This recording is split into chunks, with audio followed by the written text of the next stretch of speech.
More than 2 millennia ago, Aristotle asked a question every civilization still faces. What is it in human nature that keeps tearing societies apart? Why do communities sometimes lose their balance? Why do societies that once seemed stable begin to drift apart? Is it the result of inequality, ambition, or simply the limits of human nature? And if every social order eventually changes, what makes some last longer than others? Hello, friends, and welcome back to the series where I explore and break down Aristotle's Politics.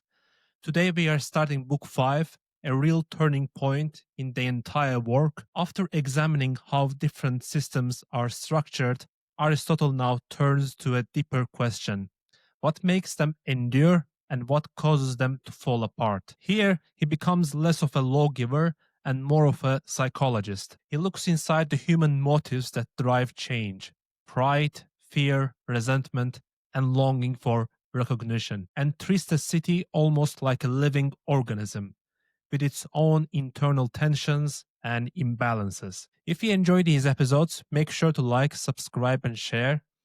You can find the podcast on YouTube, Spotify, and Apple Podcasts. And for more daily content, follow me on Instagram at philosophy.everyday. And don't forget to check out the earlier episodes in this series if you want the full picture of Aristotle's Politics. Alongside these solo episodes, I've got guest conversations coming up too.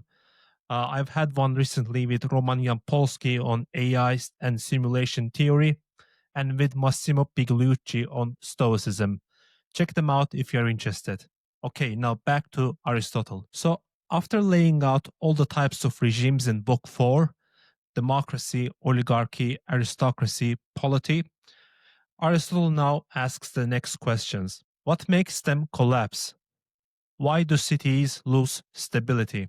What causes one form of government to rise and another to fall? And maybe the most important question of all, how do you preserve a regime once you have built it? Aristotle starts with a simple observation that every political community agree that justice matters. The problem is nobody agrees on what justice is. That's the seed of conflict according to Aristotle. So everyone wants fairness, but they define it differently, and most of the times based on their subjective interests. The poor say we are all free citizens, so we should all be equal in everything: wealth, power, office. So that's the birth of democracy according to Aristotle. On the other hand, the rich say we are unequal in wealth, therefore we should be unequal in everything else too. So only the rich deserves to rule according to this logic. So that's the birth of oligarchy according to Aristotle. Both sides think they are defending justice, but in reality, they are defending their own class interests. Both sides claim justice, but neither bases it on anything objective or universal. Aristotle says that they make justice relative. And when justice becomes relative, everything becomes unstable in the city. So if we reflect on that, probably Aristotle would be horrified by any consideration of moral relativism, the idea that there is no universal right or wrong, only perspectives. Because for Aristotle, morality must rest on something higher than class interest or opinion. So morality and ethics are universal for Aristotle and do not depend on particular group interests. He talks about this more in the other book, Nicomachean Ethics, which I would also be interested to do series in the future once I'm done with the politics. So that's the genius of Aristotle's diagnosis. He's not saying one side is purely evil and the other is purely good. He's saying that both are trapped in partial justice. Each takes one piece of fairness and inflates it into the whole truth. So when your definition of justice depends on your bank account, conflict becomes inevitable, according to Aristotle. So he says that this confusion, this inability to agree on a shared objective sense of justice, is the root of all factional conflict. If the poor feel excluded, they revolt to take power. If the rich feel threatened, they conspire to tighten the control. Each side thinks it's restoring justice, but both end up destabilizing the city. If, for example, Aristotle lived to see the French Revolution, for example, I think he would probably say that the monarchy was unjust because it served the few. The revolution that replaced it was unjust as well because it served the many at the expense of the few, and often in chaotic form, as you had the reign of terror. So neither side found the balance.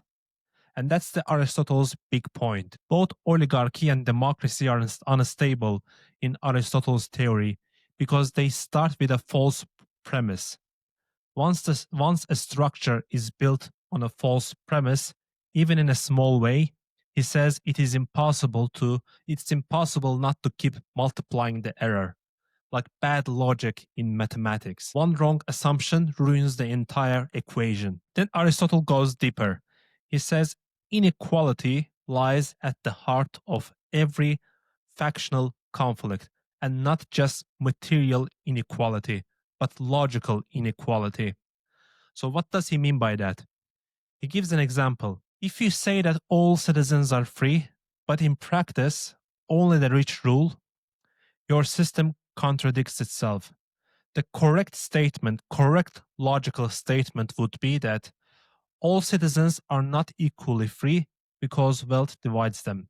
So that way, at least, the system's logic is consistent. But now he also makes a very practical observation. In oligarchies, conflict happens twice, both among the rich themselves, who compete for power, and between the rich and the poor. In democracies, however, there is only one main conflict: the poor versus the rich. So, ironically, according to Aristotle, democracies tend to be more stable than oligarchies, even though both are flawed. And keep in mind, as always, when I say democracy, I don't refer to any existing current systems. I'm referring to the democracy as defined by Aristotle. And he usually refers to the democracies of ancient Greece, which is completely different than today's systems. And that brings us full circle to the Aristotle's justification for the middle class, the regime where the middle element is strong, where people are neither extremely rich nor extremely poor. That is the most stable of all, according to Aristotle, and that's called polity. Remember, one of the correct regimes, where majority rules for the benefit of the city. Why? Because the middle doesn't burn with envy or arrogance. They're not trying to overthrow the rich or crush the poor.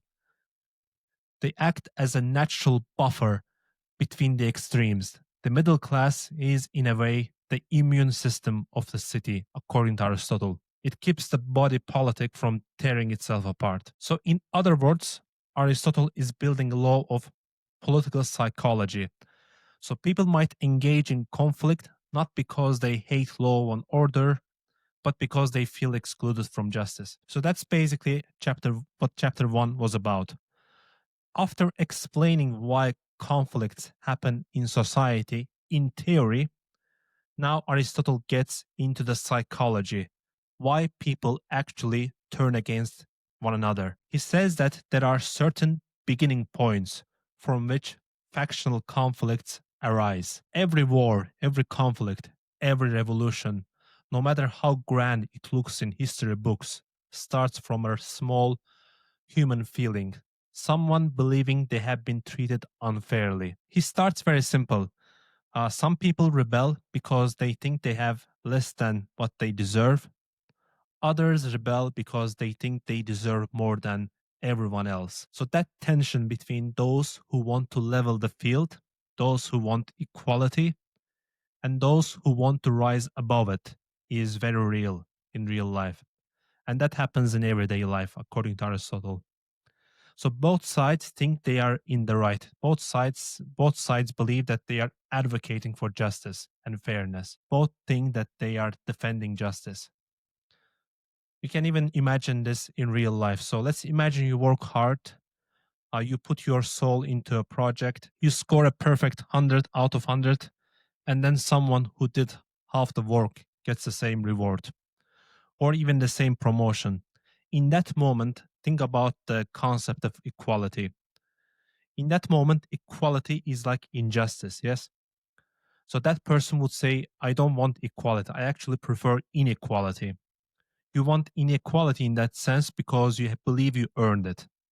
You believe that you are, for that specific task, you're better than someone else. So Aristotle says it is not just the poor fighting the rich.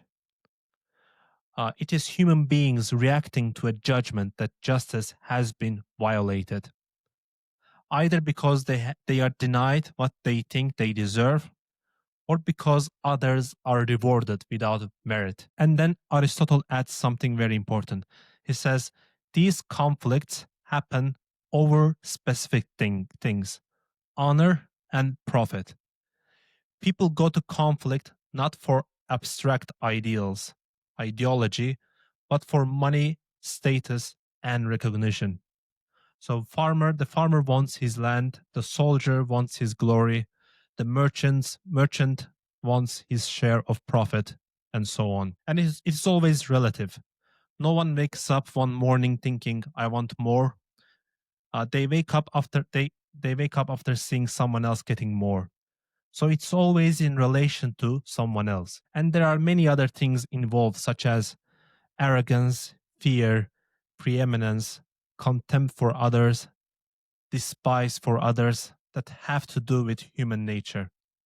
Here you also see how Aristotle is different than his teacher Plato and Plato's teacher Socrates. Aristotle here accepts these realities about human nature rather than trying to change them. And he's trying to build a framework of politics that accepts these realities. Whereas Plato or Socrates would say people are arrogant, or they engage in conflict, or they despise one another due to ignorance. Think of it like this: very rough overgeneralization would be that Plato wanted to cure human nature, but Aristotle wanted to manage it in the framework of politics. Very rough generalization. So to summarize, chapter 2, conflicts arise because people perceive inequality.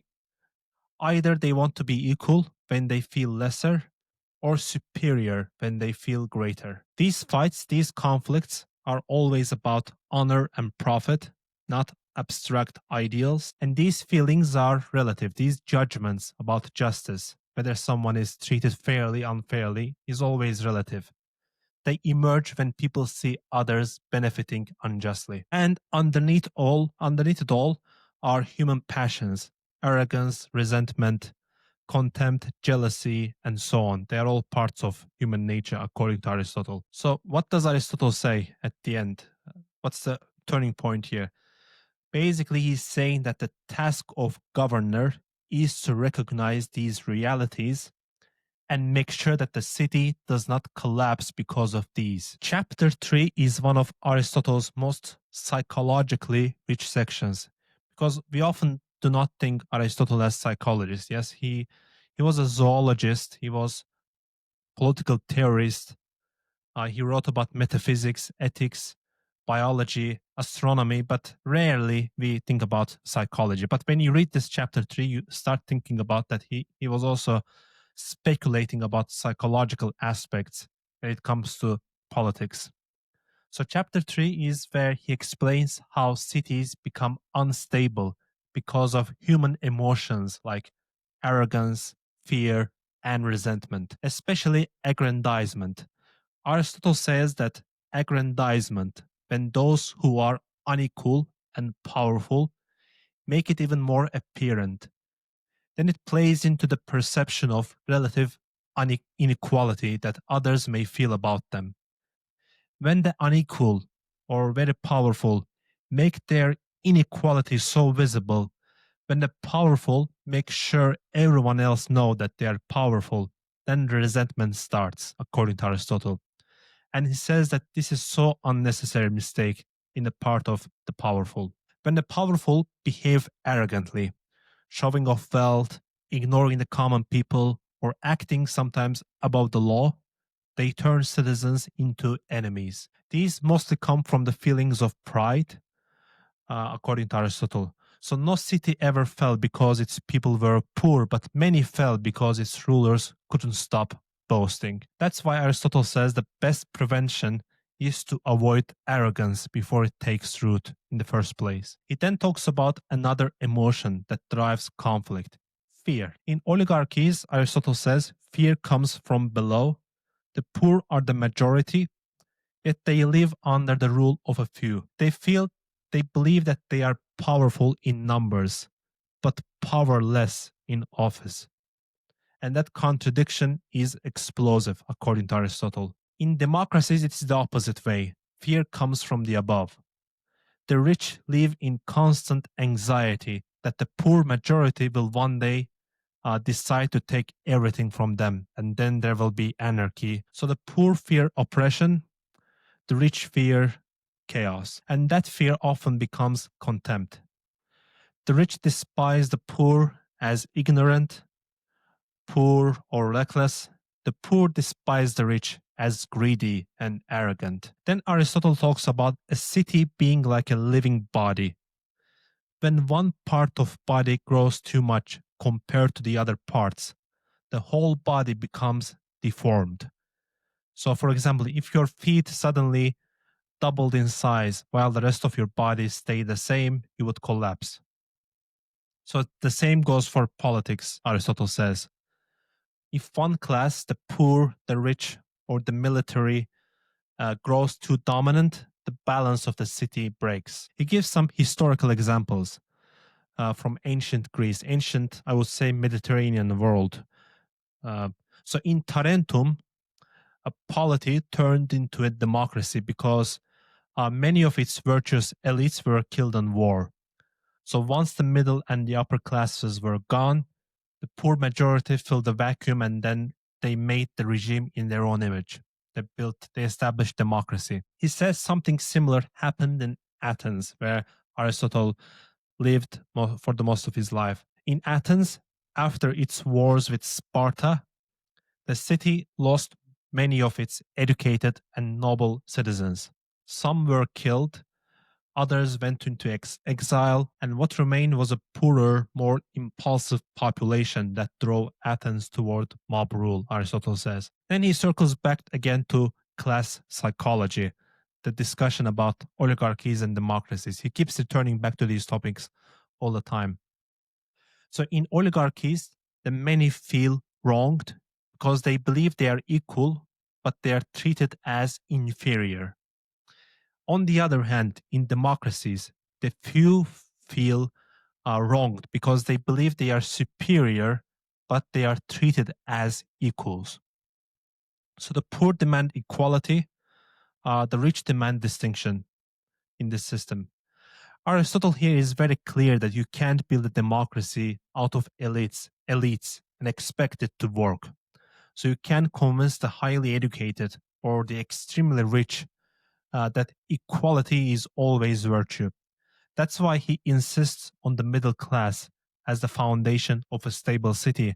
And that's why he ultimately concludes that the polity is the most practical and most attainable regime out of all those 6 different regimes. Aristotle also says that these issues are not the only reasons why factional conflicts might happen.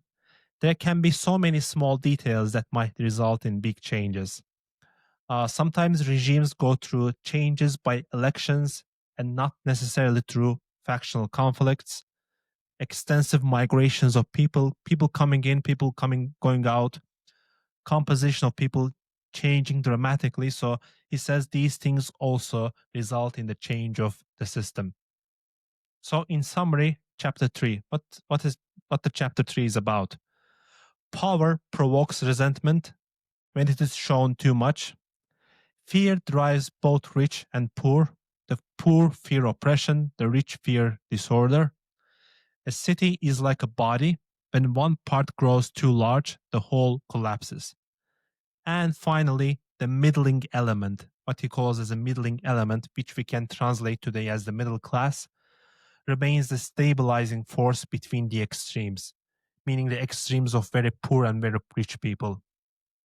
Middle class is almost like a natural mediator in the city, according to Aristotle. And that's why he concludes that polity is is the most practical regime out of all those 6 different regimes. Aristotle starts chapter 4 with a line that sounds almost like a warning. He says that conflicts don't arise over small things, but they arise from small things. What's the difference here? What do we mean by that? What does Aristotle mean by this distinction between conflicts not arising from small things, but arising from small things? What he means is that conflicts don't start because of the size of the issue, but because of who is involved in it.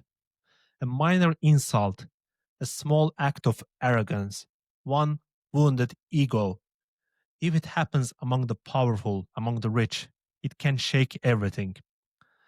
He gives an example from Syracuse. That's a city in ancient Sicily. That was a Greek city-state that existed in ancient ancient Sicily, which is now part of Italy. So 2 young men who shared a political office fell in love with the same woman. What started as a private rivalry then turned into public hatred. That hatred split their followers, and the city itself fell into turmoil. So Aristotle's point is that human nature is not always rational enough to separate private passions from public life. And if these things, however occasionally or few ever happens, among the powerful, even small things can shake the whole thing. So they don't always happen because human beings are still rational. They're still political animal, as we explored in the part 1 of this series. But they occasionally these things happen. But if they happen among the rich and the powerful, effects are large sometimes, so huge. He says that we often might think cities fall because of laws, ideologies, wars, but we forget how often they might fall because of personal conflicts between the powerful, between the very rich people. So it's like every city is one offended ego away from chaos. Love triangles, pride, jealousy, contempt, uh, political games. Aristotle saw them as political forces, not necessarily private emotions, private dramas. But that's the role of the governor, yes, according to Aristotle. That's why he says that the governor should be very virtuous person, very educated person, that they do not fall to all these human emotions. They are able to separate rationality from all these discussions. That's why he says that rulers should be virtuous people, because then only they will be able to figure out how to emerge out of this chaos, out of this mess, and make sure the city doesn't collapse. Another point that he raises is that cities might also undergo changes because some part of the city acquires reputation. He gives a historical example from ancient Greece. So during the Persian Greek Wars, the land army's war council gained enormous respect for defending Greece against the invaders, against the Persians. So their success pushed cities toward military discipline, with regimes becoming stricter, more hierarchical, almost like a Sparta. But later, when the naval commanders began winning decisive battles at sea, power shifted again from the land based elite to the maritime class. So Athens afterwards turned into democracy because the navy now was made up of the mostly common people and commercial people. Also think about how industrial workers gained political power in the 19th century, or how the rise of tech elites today is reshaping the policies around the world. Finally, Aristotle says that not all changes are dramatic or sudden. Sometimes the change is overnight, yes, but other times it is slow, and sometimes it is done via deception. So it's even relevant throughout history and even today, yes. Movements like the social or political movements rarely announce that, hey, we are going to change everything. They start with promises of peace, unity, or reform, But then they gradually make sure that people get adapted to the new changes, and so they don't announce everything overnight because they know that if they do it, they might face resistance. Let's summarize chapter 4. Uh, Conflicts don't start over small things; they start from small things. Personal rivalries can destabilize everything because of human nature and all the emotions and the mess involved in it. Changes in prestige, like the rise of naval power in ancient Athens, can transform a city without a single battle. So these factors are also important. In chapter 5 and chapter 6, he says that democracy usually fails by pushing equality to the point of injustice. Yes, I think we talked about this in the previous episodes, but you can see how Aristotle feels about this. Yeah, like the mob rule going too far, because he returns back to this topic all the time. Every chapter, every book is always reminder about, hey, watch out when the rule of the people it can also go too far.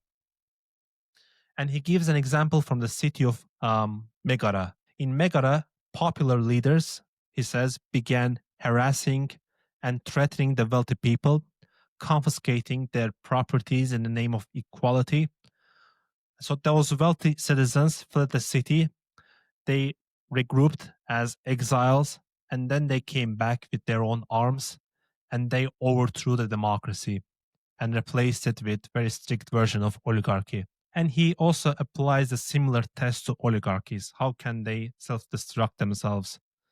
He says that the first and most obvious reason oligarchies might fail, might fall, is simple. They treat the majority unjustly, which then causes resentment, which then causes them to group and then establish a new system in the city. Oligarchies might also become unstable when they create oligarchy within oligarchy, kind of layers of people involved in politics. So that's what basically chapter 1 to chapter 6 is about. I think very important point to emphasize here is Aristotle's emphasis on conflicts arising because people perceiving inequality. Either they want to be equal when they feel lesser, or they want to feel superior when they feel greater. Uh, Conflicts, fights are being always about honor and profit rather than abstract ideals. This is what separates Platonic thinkers from Aristotle, and these feelings being relative. Um, so they emerge when people see others benefiting unjustly. Thanks for listening. If you enjoyed this episode, make sure to like and subscribe.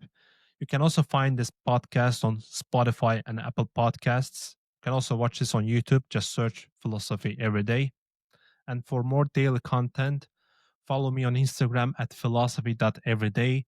And don't forget to check out the earlier episodes in this series if you want the full picture of Aristotle's politics. Alongside these solo episodes, I've got guest conversations coming up too.